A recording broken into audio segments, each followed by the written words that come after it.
Inscreva-se, deixe seu comentário e gostei, gratidão.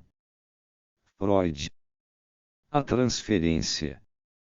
Senhoras e senhores, como nos aproximamos agora do final de nossas discussões, isso despertará nos senhores certa expectativa, que não será lograda. Devem pensar, com razão, que não os conduzi pelos meandros da matéria psicanalítica para, no fim, abandoná-los sem haver dito uma única palavra acerca da terapia sobre a qual se baseia a própria possibilidade de praticar psicanálise. E tampouco posso privá-los desse tema, pois nele poderão observar e tomar conhecimento de um fato novo, sem o qual o entendimento das enfermidades por nós examinadas restaria sensivelmente incompleto.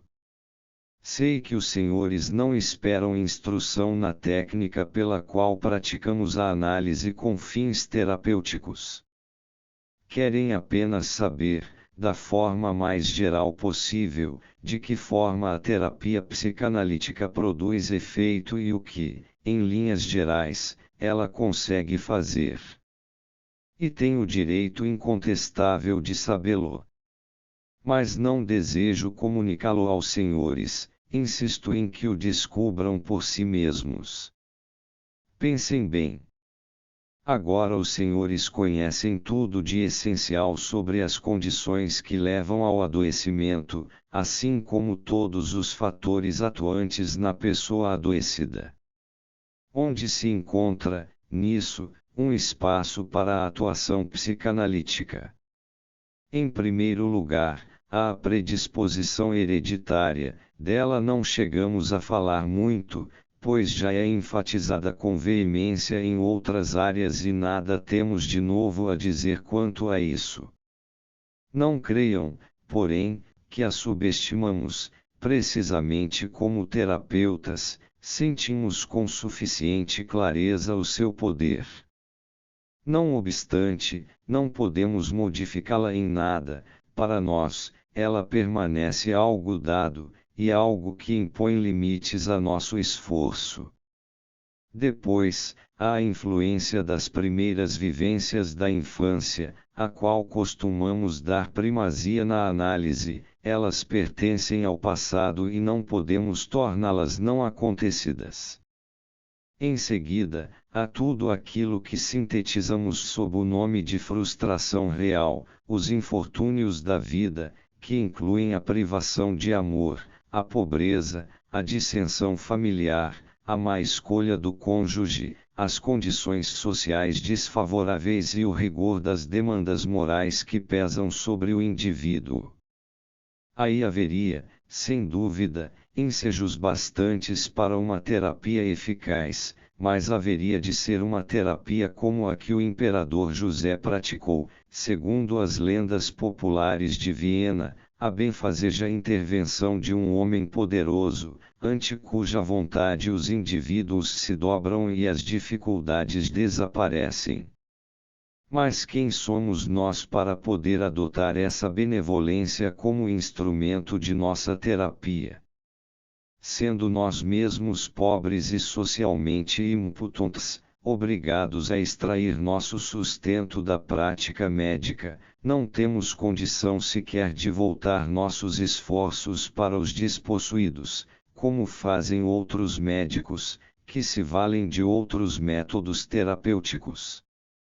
Nossa terapia é demorada e laboriosa demais para isso. Talvez, porém, os senhores se agarrem a um dos fatores mencionados e acreditem ter encontrado nele o ponto de abordagem para que exerçamos nossa influência.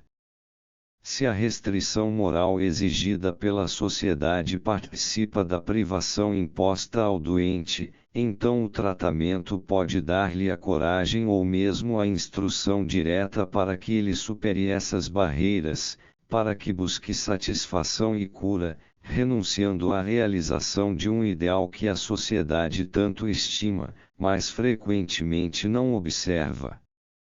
O doente se cura, então, na medida em que vive plenamente sua sexualidade. É verdade que, desse modo, é lançada sobre o tratamento analítico uma sombra, de que não serve a moralidade geral. O que proporciona ao indivíduo, ele o subtraiu à coletividade. Mas, senhoras e senhores, quem lhes terá dado uma informação tão equivocada? Ninguém disse que a recomendação para que se viva plenamente a sexualidade poderia ter algum papel na terapia analítica. Em primeiro lugar, porque, como já dissemos, os doentes abrigam um obstinado conflito entre o impulso libidinal e a repressão sexual, entre as tendências sensual e ascética. Auxiliar uma dessas tendências a derrotar a tendência adversária não anula o conflito. Vemos, de fato, que no neurótico predomina a ascese. A consequência disso é justamente que a aspiração sexual reprimida se desafoga nos sintomas. Se, ao contrário, proporcionássemos a vitória à sensualidade, a repressão sexual posta de lado seria substituída por sintomas. Nenhuma dessas duas decisões é capaz de pôr fim ao conflito interior, uma das partes permaneceria sempre insatisfeita. São poucos os casos em que esse conflito é tão débil que um fator como a tomada de partido do médico logra ser decisiva, e tais casos, na verdade, não necessitam de tratamento analítico. As pessoas nas quais o médico pode exercer tal influência teriam o mesmo caminho sem o auxílio dele. Os senhores bem sabem que, quando um jovem abstinente se decide por uma relação sexual ilegítima, ou quando uma mulher insatisfeita procura compensação com outro homem, nenhum deles esperou a permissão do médico e menos ainda a do analista para fazê-lo. Nisso, ignora-se costumeiramente a questão essencial: o conflito patogênico dos neuróticos não deve ser confundido com uma luta normal entre impulsos psíquicos situados no mesmo terreno psicológico. É um antagonismo entre poderes, em que um deles alcançou o estágio do pré-consciente e do consciente, e o outro foi retido no estágio do inconsciente. Por isso o conflito não pode ser resolvido, como no famoso exemplo do urso polar e da baleia, os antagonistas nunca se vêem frente a frente. Uma decisão verdadeira só pode ocorrer quando estiverem ambos no mesmo terreno. Creio que possibilitar isso é a única tarefa da terapia. Além disso, posso lhes assegurar que estão mal informados, se supõem que conselhos e orientação nos assuntos da vida são parte integrante da influência da análise. Pelo contrário, sempre que possível, nós evitamos esse papel de mentor, o que mais almejamos é que o doente tome suas decisões de maneira autônoma. Com essa mesma intenção, também solicitamos que ele de todas as decisões cruciais escolha da profissão, empreendimentos econômicos, casamento ou separação enquanto durar o tratamento, deixando para pô-las em prática após o encerramento deste. Admitam que isso é muito diferente do que os senhores imaginavam. Somente com pessoas muito jovens ou desamparadas e inconstantes não logramos impor a desejada restrição. Nesse caso, precisamos combinar a atividade do médico com a do educador. Temos, então, plena consciência de nossa responsabilidade e agimos com a necessária cautela. Os senhores não devem concluir, do afã com que me defendo da objeção de que no tratamento analítico o neurótico é orientado a gozar a vida, que atuamos sobre ele em prol da moralidade social. Disso nos encontramos, no mínimo, igualmente distantes. Não somos reformadores, e sim meros observadores, mas não podemos deixar de observar com olhos críticos, e achamos impossível tomar o partido da moral sexual convencional ou ter em alta conta o modo como a sociedade busca ordenar os problemas da vida sexual. Podemos mostrar à sociedade que o que ela chama de moralidade não vale o sacrifício que custa, e que seus procedimentos não se baseiam na honestidade nem demonstram inteligência. Não poupamos nossos pacientes de ouvir essa crítica, nós os acostumamos a ponderar sem preconceitos tanto os assuntos sexuais como quaisquer outros, e se, depois de terminarem o tratamento e se tornarem independentes, eles decidem por conta própria adotar alguma posição intermediária entre o gozo da vida e a ascese incondicional, não sentimos nossa consciência pesar por nenhum desses desenlaces. Dizemos a nós mesmos que todo aquele que foi bem-sucedido na educação para a verdade estará sempre a salvo do perigo da imoralidade, ainda que seu padrão de moralidade se desvie de algum modo daquele vigente na sociedade. De resto, tomamos o cuidado de não superestimar a importância da abstinência na determinação das neuroses.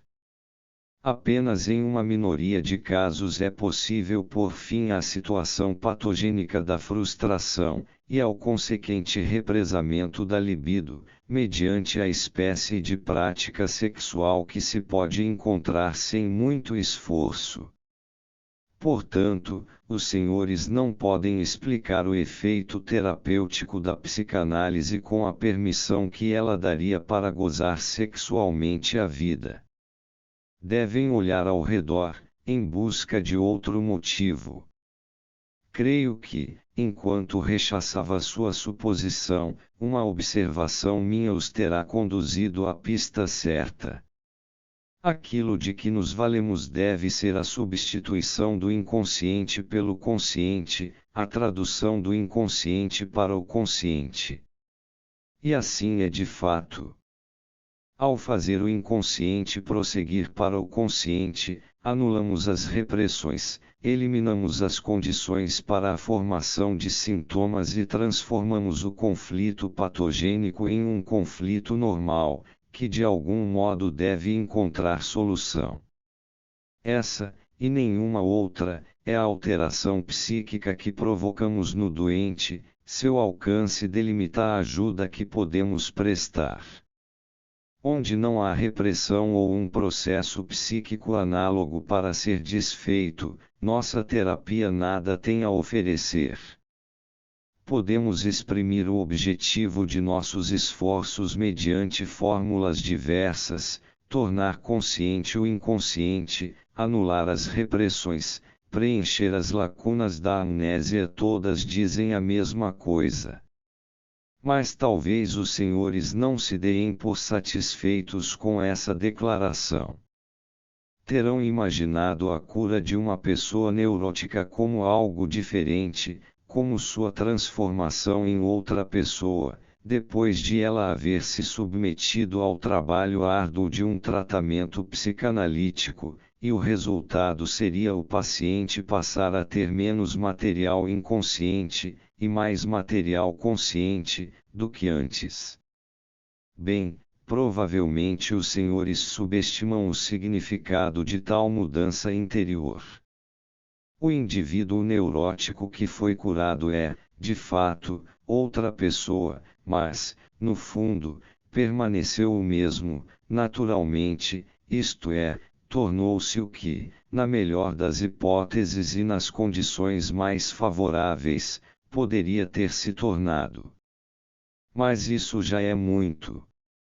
O significado de tal diferença no plano psíquico de certo lhes parecerá crível, tão logo os senhores tomem ciência de tudo que é necessário e de quanto esforço custa operar tal modificação, ainda que insignificante em aparência, na vida psíquica do paciente. Faço agora uma pequena digressão e lhes pergunto se os senhores conhecem o que é chamado de terapia causal. Esse é, com efeito, o nome que se dá a um procedimento que não visa atacar os sintomas de uma doença, e sim eliminar suas causas. Nossa terapia psicanalítica seria ou não uma terapia causal? A resposta não é simples, mas ela permite, talvez, que nos convençamos da futilidade desse questionamento. Na medida em que a terapia analítica não tem como tarefa imediata a eliminação dos sintomas, ela age como uma terapia causal. De outro ponto de vista, porém, os senhores podem dizer que ela não é.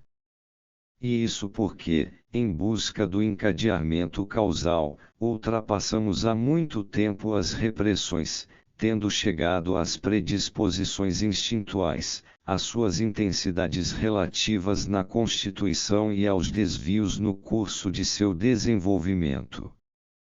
Supondo que nos fosse possível intervir quimicamente nesse mecanismo e aumentar ou diminuir a quantidade de libido existente em dado momento, ou intensificar um instinto à custa de outro, aí, sim, teríamos uma terapia verdadeiramente causal, para a qual nossa análise teria realizado o indispensável trabalho preliminar de reconhecimento. No momento, porém, como sabem os senhores, não se pode falar em exercer tal influência sobre os processos da libido. Com a nossa terapia psíquica atacamos outro ponto do conjunto, não exatamente nas raízes que nos são visíveis dos fenômenos, mas bem longe dos sintomas, num ponto que circunstâncias muito curiosas nos tornaram acessível. O que precisamos fazer, portanto, para substituir o inconsciente pelo consciente no indivíduo que tratamos? Houve um tempo em que pensávamos que era muito simples, bastava descobrir esse inconsciente e informá-lo ao paciente. Hoje, sabemos que essa era uma visão míope e equivocada.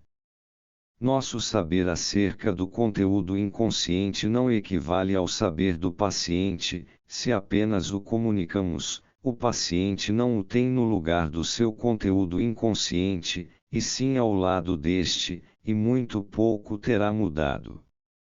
Precisamos, antes, imaginar topologicamente esse conteúdo inconsciente, procurá-lo, na memória do paciente, ali onde ele se formou através de uma repressão.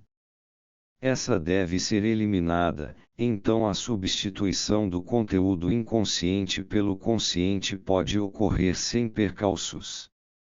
Mas como suspender tal repressão? Nossa tarefa adentra aí uma segunda fase. Em primeiro lugar, busca-se a repressão, depois, elimina-se a resistência que a sustenta. Como se faz para remover a resistência? Da mesma forma, descobrindo-a e expondo-a ao paciente. Afinal, a resistência provém de uma repressão, daquela mesma que buscamos solucionar ou de outra, anterior. Ela é produzida pelo contrainvestimento que surge para reprimir o impulso ofensivo. Fazemos, pois, o mesmo que já queríamos fazer desde o princípio: interpretamos, descobrimos e comunicamos. Mas agora o fazemos no lugar certo. O contrainvestimento, ou a resistência, não pertence ao âmbito do inconsciente, e sim ao do eu, que é nosso colaborador, e isso mesmo que o contrainvestimento não seja consciente. Sabemos que estamos lidando aqui com o duplo sentido da palavra inconsciente de um lado, como fenômeno, de outro, como sistema. Isso parece difícil e obscuro, mas trata-se apenas de repetição do que já dissemos, não é mesmo? Há muito estamos preparados para isso. Esperamos que essa resistência seja abandonada, que o contrainvestimento seja recolhido, quando, por meio de nossa interpretação, permitimos que o eu tome conhecimento dela. Mas com que forças motrizes trabalhamos em um caso como esse? Em primeiro lugar, com o anseio do paciente de se curar, que o levou a se submeter ao trabalho conjunto conosco; em segundo, com o auxílio de sua inteligência, a qual damos suporte com nossa interpretação. Não há dúvida de que a inteligência do paciente terá maior facilidade para reconhecer a resistência e encontrar a tradução correspondente para o que foi reprimido, se lhe tivermos dado as ideias antecipatórias apropriadas. Se eu lhes disser, olhem para o céu, vejam aquele balão lá em cima, os senhores o encontrarão com muito mais facilidade do que se eu apenas lhes solicitar que olhem para cima, a ver se descobrem algo. Também o estudante, quando olha pela primeira vez no microscópio, é instruído pelo professor sobre o que deve ver; do contrário, nada vê, embora alguma coisa esteja lá e seja visível. E agora vamos ao fato. Há em bom número de formas de adoecimento neurótico em histerias, estados de angústia, neuroses obsessivas. Nossa premissa se mostra correta. Por meio dessa busca da repressão, da exposição das resistências e da indicação do que foi reprimido, conseguimos solucionar o problema, isto é, superar as resistências, anular a repressão e transformar em consciente o conteúdo inconsciente. Ao fazê-lo, obtemos a mais clara noção de como, para a superação de cada resistência, uma intensa luta é travada na psique do paciente, uma luta psíquica normal, no mesmo plano psicológico, entre os motivos que procuram manter o contrainvestimento e aqueles que estão dispostos a dele abrir mão. Os primeiros são os motivos antigos, que outrora impuseram a repressão; entre os últimos, encontram-se os novos, que, assim esperamos, vão resolver o conflito no sentido que desejamos. Conseguimos, pois, reavivar o velho conflito que levou à repressão, submeter à revisão o processo decidido no passado. Como novo material apresentamos, em primeiro lugar, a advertência de que a decisão anterior conduziu ao adoecimento, e a promessa de que uma nova abrirá o caminho rumo à cura; em segundo lugar, a enorme modificação de todas as circunstâncias desde o momento daquela primeira rejeição. Na época, o eu era débil, infantil e talvez tivesse razão em proscrever como perigosa a demanda da libido. Hoje ele está fortalecido e experiente, além de contar com a ajuda do médico a seu lado. Assim, podemos ter a esperança de conduzir o conflito reavivado a um desfecho melhor que a repressão, e, como já foi dito, o sucesso nos casos de histeria e das neuroses obsessivas e de angústia nos dá razão, em princípio. Mas há outras formas de enfermidade, ante as quais, não obstante condições idênticas, nosso procedimento terapêutico jamais obtém sucesso. Nelas, foi também um conflito original entre o eu e a libido que levou à repressão, ainda que, do ponto de vista topológico, sejam outras as suas características, e também é possível descobrir os pontos em que ocorreram as repressões na vida do doente. Nós utilizamos o mesmo procedimento, estamos prontos a fazer as mesmas promessas, prestamos ao enfermo o mesmo auxílio, comunicando-lhe ideias antecipatórias e, mais uma vez, a distância temporal entre o presente e as repressões de outrora favorece um outro desfecho para o conflito. Ainda assim, não logramos anular a resistência e remover a repressão. De modo geral, tais pacientes paranoicos, melancólicos, pessoas acometidas de demência precoce permanecem incólumes, imunes à terapia psicanalítica. Por que motivo isso acontece? Não se trata de falta de inteligência, naturalmente, certa capacidade intelectual é necessária a nossos pacientes, mas esta com certeza não falta, por exemplo, aos sagazes portadores de paranoia combinatória. Tampouco notamos a ausência das demais forças motrizes. Os melancólicos, por exemplo, possuem em grande medida a consciência, faltante aos paranoicos, de que estão doentes e por isso tanto sofrem, mas isso não os torna mais acessíveis. Vemo-nos, pois, diante de um fato que não compreendemos e que, por isso mesmo, nos faz questionar se realmente entendemos todas as condições para o eventual sucesso com as outras neuroses. Se prosseguimos nos ocupando de nossos histéricos e neuróticos obsessivos, logo deparamos com outro fato para o qual não estávamos, de forma alguma, preparados.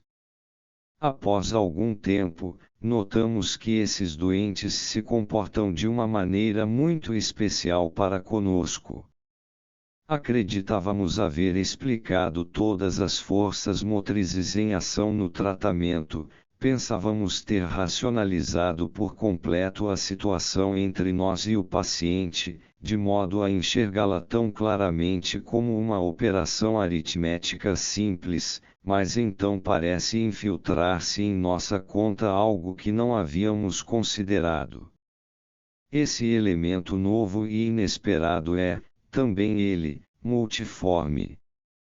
Inicialmente vou descrevê-lo em sua manifestação mais frequente e simples de compreender. Notamos, então, que o paciente, que nada mais deve buscar senão uma saída para os conflitos que fazem sofrer, desenvolve particular interesse pela pessoa do médico. Tudo que se relaciona a essa pessoa lhe parece mais importante do que seus próprios assuntos, aparentemente desviando sua atenção da própria enfermidade. Assim sendo, o trato com o paciente se torna, por algum tempo, bastante agradável, ele se revela especialmente solícito, busca mostrar-se agradecido sempre que pode, exibe sutilezas e méritos de seu ser que, talvez, jamais teríamos encontrado nele.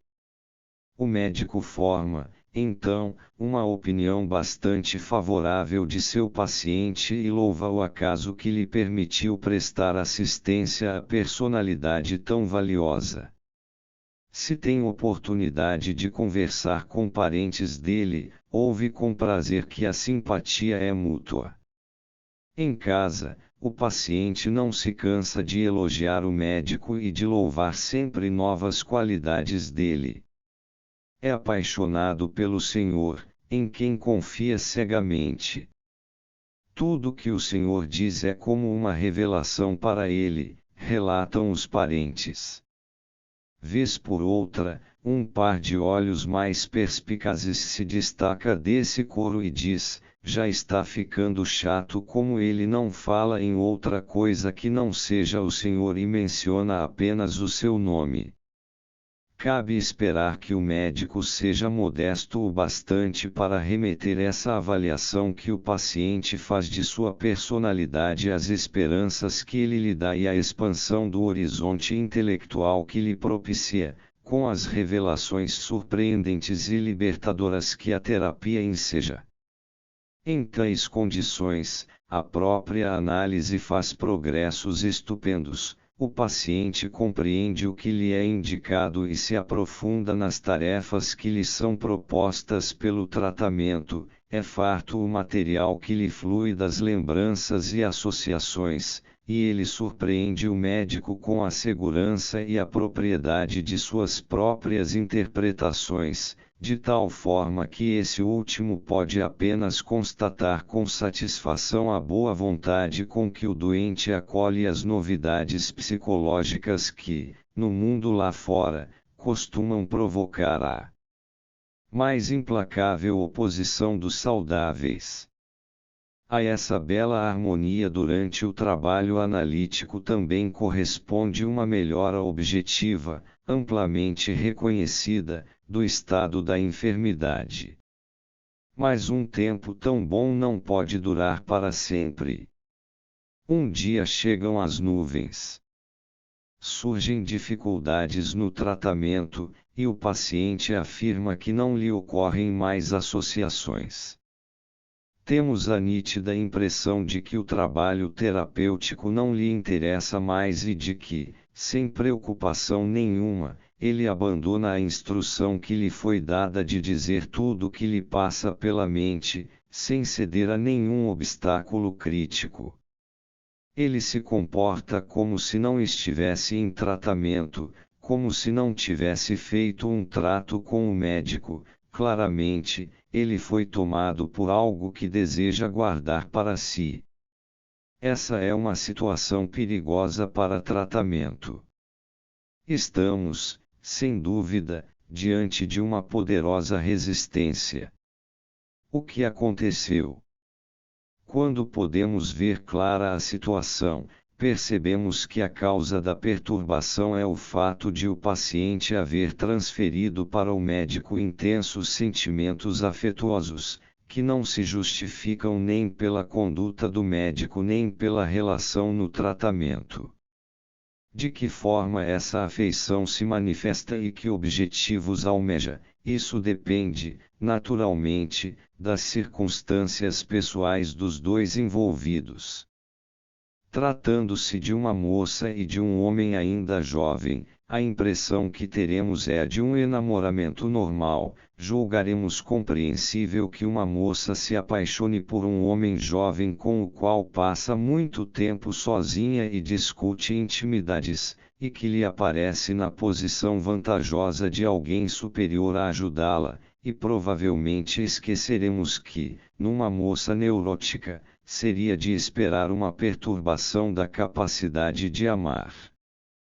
Quanto mais as circunstâncias pessoais do médico e do paciente se distanciarem do caso suposto, tanto mais estranharemos encontrar sempre a mesma relação emocional entre os dois. Ainda se pode conceber que uma jovem mulher, infeliz no casamento, seja aparentemente tomada de séria paixão pelo médico ainda solteiro, que ela se disponha a buscar a separação para ficar com ele ou, havendo algum impedimento social, que não chegue a manifestar escrúpulo em iniciar com o médico uma relação amorosa secreta. Afinal, coisas semelhantes acontecem também fora da psicanálise. Mas, nessas condições, ouvimos com espanto manifestações de mulheres e moças, que exprimem da seguinte maneira seu posicionamento em relação à questão terapêutica: sempre souberam, afirmam elas, que só poderiam se curar pelo amor e, desde o início do tratamento, esperavam que tal relacionamento enfim lhes presenteasse com aquilo de que a vida, até então, lhes havia privado. Apenas essa esperança as teria feito se empenhar tanto no tratamento e superar todas as dificuldades de comunicação ao que, de nossa parte, acrescentamos, e compreender com tanta facilidade aquilo em que, de resto, é difícil de acreditar. Mas uma confissão dessas nos surpreende, deita por terra todas as nossas avaliações. Será possível que tenhamos deixado de fora de nosso cálculo o fator mais importante? De fato, quanto maior for a nossa experiência, tanto menos poderemos nos opor a essa correção, que envergonha o nosso rigor científico. Nas primeiras vezes podíamos acreditar que o tratamento analítico havia deparado com uma perturbação motivada por um acontecimento casual, isto é, estranho à sua intenção e não provocado por ela. Mas, quando essa vinculação afetuosa do paciente com o médico se repete regularmente a cada novo caso, quando reaparece sem cessar, mesmo sob condições as mais desfavoráveis e em situações verdadeiramente grotescas, como numa senhora mais velha ou em relação a um homem de barbas brancas, ou seja, mesmo quando, segundo nosso juízo, nada existe de sedutor, então temos que abandonar a ideia de um acaso perturbador e reconhecer que se trata de um fenômeno intimamente ligado à natureza da própria doença. A esse fato novo, que reconhecemos a contragosto, demos o nome de transferência. Referimos-nos a uma transferência de sentimentos para a pessoa do médico, pois não acreditamos que a situação terapêutica possa justificar o desenvolvimento de tais sentimentos. Supomos, isto sim, que toda essa disposição para o sentimento provém de outra parte, que ela já estava pronta no doente e, por ocasião do tratamento analítico, é transferida para a pessoa do médico. A transferência pode surgir como turbulenta exigência amorosa ou sob formas mais moderadas. Na relação de uma moça com o homem de idade pode brotar na primeira, em vez do desejo de ser amada, o de ser aceita como a filha preferida, o anseio libidinal pode ser atenuado, transformado em sugestão de amizade indissolúvel, porém ideal e não sensual. Algumas mulheres logram sublimar a transferência e modelá-la até que ela se torne viável de alguma maneira, outras necessitam externá-la em sua forma crua, original e, geralmente, impossível. No fundo, porém, o fenômeno é sempre o mesmo e não deixa dúvida sobre a fonte comum que lhe deu origem. Antes de nos perguntarmos onde haveremos de acomodar o fato novo representado pela transferência, vamos completar sua descrição. Como sucede com os pacientes masculinos? Com eles, poderíamos esperar que não houvesse a importuna interferência da diferença de sexo e da atração sexual.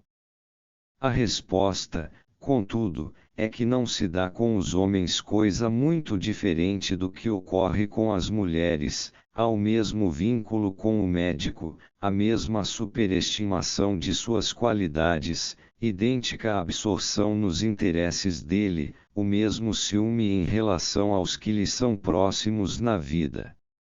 Entre um homem e outro, as formas sublimadas da transferência são mais frequentes e a demanda sexual direta é mais rara, na mesma medida em que a homossexualidade manifesta passa a segundo plano diante dos outros empregos desse componente instintual.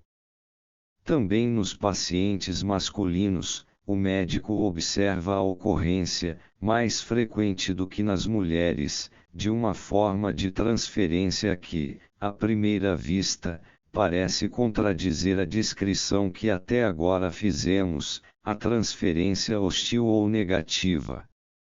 Em primeiro lugar, deixemos claro que a transferência surge no paciente desde o início do tratamento e que, por algum tempo, representa a mola propulsora do trabalho.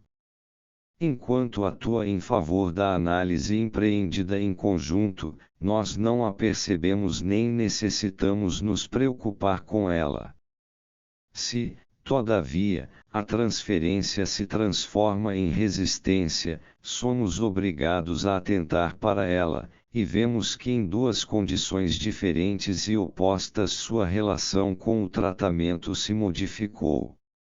A primeira quando, na qualidade de terna inclinação, a transferência se torna tão forte, indica tão claramente sua procedência do âmbito da necessidade sexual, que só pode provocar uma resistência interna contra si. A segunda, quando consiste de impulsos hostis, em vez de afetuosos. Em regra, os sentimentos hostis aparecem depois dos afetuosos e por trás deles, em sua presença simultânea, espelham bem a ambivalência de sentimentos que rege a maioria de nossos relacionamentos íntimos com outras pessoas. Os sentimentos hostis constituem um vínculo emocional, tanto quanto os afetuosos, assim como a atitude desafiadora indica a mesma dependência que a obediência, mas com o sinal trocado. Não pode haver dúvida de que os sentimentos hostis para com o médico merecem o nome de transferência, pois certamente a situação da terapia não oferece motivo bastante para seu surgimento. A concepção necessária da transferência negativa nos garante que não nos equivocamos em nosso juízo da transferência positiva ou afetuosa. De onde vem a transferência, que dificuldades nos impõe, como a superamos e que proveito dela tiramos finalmente? Isso deve ser tratado minuciosamente numa instrução técnica sobre a análise, e hoje será apenas mencionado. É coisa fora de questão ceder às demandas do paciente decorrentes da transferência, e seria um contrassenso rejeitá-las de maneira inamistosa ou, pior ainda, indignada. Nós superamos a transferência demonstrando ao doente que seus sentimentos não têm origem na situação presente nem se aplicam à pessoa do médico, mas repetem algo que já lhe ocorreu no passado. Desse modo, nós o obrigamos a transformar sua repetição em lembrança. A transferência, que, afetuosa ou hostil, parecia significar a mais forte ameaça ao tratamento, torna-se então seu melhor instrumento, aquele com o qual podem se abrir os mais cerrados compartimentos da vida psíquica. Mas eu gostaria de lhes dizer algumas palavras, a fim de libertá-los da estranheza ante o surgimento desse fenômeno inesperado. Não nos esqueçamos de que a enfermidade do paciente que acolhemos em análise não é algo encerrado, rígido, mas que continua crescendo, seu desenvolvimento segue adiante, como o de um ser vivo. O início do tratamento não põe fim a esse desenvolvimento, mas, tendo a terapia se apoderado do paciente, disso resulta que toda nova produção da doença se concentra em um único ponto, isto é, na relação com o médico. A transferência torna-se comparável àquela camada de células denominada câmbio, situada entre a madeira e a casca de uma árvore, da qual provém a formação de novos tecidos e o espessamento do tronco. Quando a transferência atinge essa importância, o trabalho com as lembranças do doente recua consideravelmente. Não é incorreto dizer, então, que já não lidamos com a enfermidade anterior do paciente, e sim com uma neurose recém-criada e transformada, que substitui aquela. Acompanhamos desde o princípio essa nova edição da velha afecção, vimos-la surgir e crescer e nela nos orientamos bem, pois, na condição de objeto, estamos no seu centro. Todos os sintomas do doente abandonarão seu significado original e adquirirão um novo sentido, que guarda relação com a transferência, ou restaram apenas os sintomas capazes dessa reelaboração. O domínio sobre essa nova neurose, artificial, coincide com a resolução da enfermidade trazida para o tratamento, com a solução de nossa tarefa terapêutica. A pessoa que, em sua relação com o médico, se tornou normal e liberta do efeito dos impulsos instintuais reprimidos, assim permanece também em sua vida própria, quando o médico tiver saído de cena. Essa significação extraordinária, verdadeiramente central na terapia, a transferência tem nas histerias de angústia e neuroses obsessivas, que são corretamente denominadas neuroses de transferência. Quem tiver adquirido, no trabalho analítico, uma impressão cabal do fato da transferência, já não poderá duvidar de que tipo são os impulsos reprimidos que obtêm expressão nos sintomas dessas neuroses, e tampouco exigirá prova mais contundente de sua natureza libidinal. Podemos dizer que nossa convicção do significado desses sintomas como satisfações libidinais substitutas somente se firmou em definitivo após a inclusão da transferência. Agora temos amplos motivos para corrigir nossa anterior concepção dinâmica do processo de cura e alinhá-la à nova percepção. Para atravessar e vencer o conflito normal com as resistências que lhe desvendamos na análise, o doente necessita de um impulso poderoso, que influencie a decisão no sentido que desejamos, aquele que conduz à cura. De outro modo, pode ocorrer que ele se decida pela repetição do desfecho anterior e deixe novamente cair na repressão aquilo que foi elevado até a consciência. Determinante nessa luta não é sua percepção intelectual que não tem força nem liberdade suficientes para isso, mas sua relação com o médico, apenas ela. Enquanto sua transferência apresentar sinal positivo, ela reveste o médico de autoridade, convertendo-se em crença nas declarações e concepções deste. Sem essa transferência, ou se ela for negativa, ele nem sequer dará ouvidos ao médico e seus argumentos. Nisso, a crença repete sua própria gênese, é um derivado do amor e não necessitou de argumentos no início. Somente depois o paciente lhes dá algum espaço, de modo a submetê-los a exame, se forem apresentados por uma pessoa que lhe é cara. Argumentos desprovidos de tal sustentação não tiveram peso, e jamais o têm para a maioria das pessoas. Em geral, o ser humano só é acessível pelo lado intelectual na medida em que é capaz de investir de libido o objeto, e temos boas razões para identificar e temer na extensão de seu narcisismo uma barreira à possibilidade de influenciá-lo, mesmo pela melhor técnica psicanalítica. Claro que a capacidade de dirigir a pessoas os investimentos objetais libidinais deve ser atribuída a todo ser humano normal. A inclinação dos chamados neuróticos à transferência é apenas uma intensificação extraordinária dessa característica geral.